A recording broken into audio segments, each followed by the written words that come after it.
Hello friends, welcome back to my channel. देखिए, आज fluid mechanics and hydraulic machinery का paper था third semester का।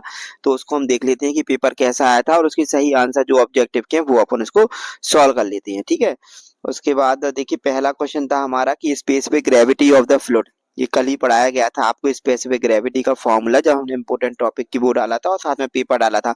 उसको यदि देखा होगा तो आपको आराम से आपके 50 नंबर तो आ ही सकती हैं। तो specific gravity of A fluid, fluid का बात हो रही है तो फ्लूइड में स्टैंडर्ड क्या लेते हैं, वाटर लेते हैं। तो specific density to the density of water at 4 degree centigrade. ठीक है, यदि गैस होता तो एयर आ जाता।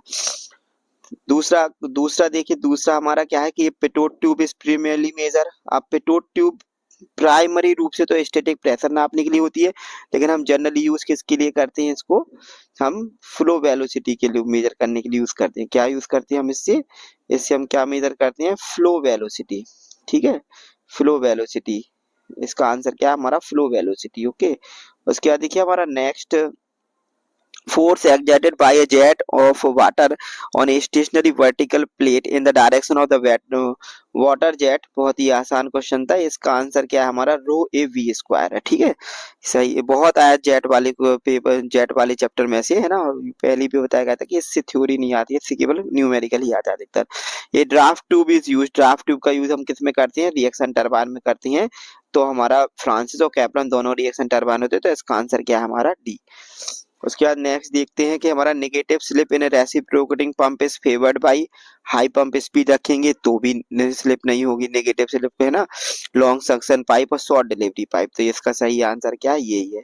और बहुत ही अच्छा इसका एक क्वेश्चन और आया था, तो अपन को लास्ट में जो क्वेश्चन है उसमें जे लिख देना था, तो आपको डबल इसका बेनिफिट था। अभी इसका क्या है, ऑल ऑफ दी अबव है आंसर। ठीक है, उसका नेक्स्ट देख लीजिए, स्पेसिफिक वेट और स्पेसिफिक वॉल्यूम की डेफिनेशन आई थी। तो वेट अपॉन वॉल्यूम कहलाता है specific weight, specific volume density का उल्टा होता है वॉल्यूम अपॉन मास, है ना। सिंपल और डिफरेंशियल मैनोमीटर का सिंपल सा एक डायग्राम बनाना था, जो कल आपको समझाया गया था कि मैनोमीटर कौन, सिंपल और डिफरेंशियल मैनोमीटर, है ना, दोनों पढ़ा के बताए गए थे। और mercury U tube manometer 2 point in water main and show 0.10 metre difference of mercury column, find the pressure difference between that point. ये भी बहुत आसान क्वेश्चन है, कल आपको कराया गया था, बताया भी गया था कि जी जरूर से आता है ना। उसके बाद डिफाइन स्ट्रीम लाइन और पाथ लाइन। स्ट्रीम लाइन वो होती है जो वेलोसिटी वेलोसिटी वेक्टर देती है, पाथ लाइन होती है जो एक फ्लूइड का पार्टिकल होता है वो जो फॉलो करता है, वो वाली लाइन क्या कहलाती है, हमारी पाथ लाइन कहलाती है।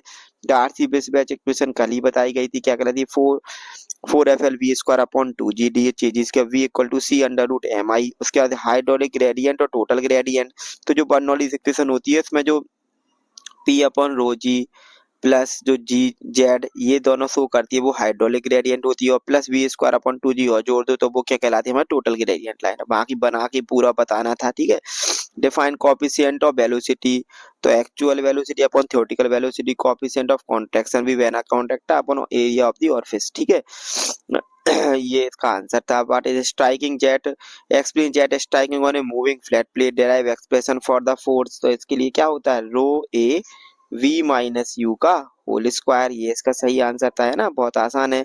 और इसी के ऊपर ये न्यूमेरिकल आ गया, इसी के ऊपर न्यूमेरिकल आ गया, तो अपन को क्या करना था, पहले एफ निकाल लेते इसी फॉर्मूले से, और पावर निकालने के लिए क्या करती है, एफ एक्स इंटू यू, ये निकाल लेते, तो दोनों आसान थे ये वाले क्वेश्चन। ठीक है, उसके बाद sketch the layout of hydroelectric power plant बताया गया था, वीडियो डला हुआ है, आराम से इसका स्केच बना था, 2 नंबर का था, ज्यादा लिखना भी नहीं था। रिएक्शन और इम्पल्स टरबाइन में डिफरेंस लिखना था। Explain the cause and effect of remedies of cavitation in the turbine.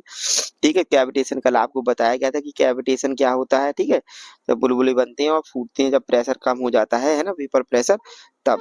Define slip और negative slip in reciprocating pump. Explain the purpose and benefit of air vessel के बारे में भी कल बताया गया था, है ना। Explain the construction and working of single and double acting, single और double acting. Explain the construction of single acting double acting reciprocating pump का वीडियो डाला हुआ है, आपने देखा होगा तो आपको बन गया होगा। Define the vapour pressure, vapour pressure what is Bernoulli's principle. ठीक है, बर्नौलीज इक्वेशन भी आसानी थी। Impact of jet on a fixed curve plate. Explain the impact, इसमें कोई अपन को वो नहीं करना था, केवल कर्व वेन बना के इसको क्या करना था, अपन को डेरिवेशन करना था तो कर देते। ठीक है, बाकी ऐसा कुछ कठिन नहीं था, आसानी था ये वाला क्वेश्चन। ठीक है, क्लास में पढ़ाया गया था ये, और बाकी आप लोगों की क्लास में ही पढ़ाया गया होगा। भी जो होंगे, ठीक है। एक्सप्लेन, उसके बाद right the types of draft tube and the uses, है ना। ड्राफ्ट ट्यूब का कल ही बताया गया था कि कितने टाइप होते हैं, 2 नंबर पक्के हैं।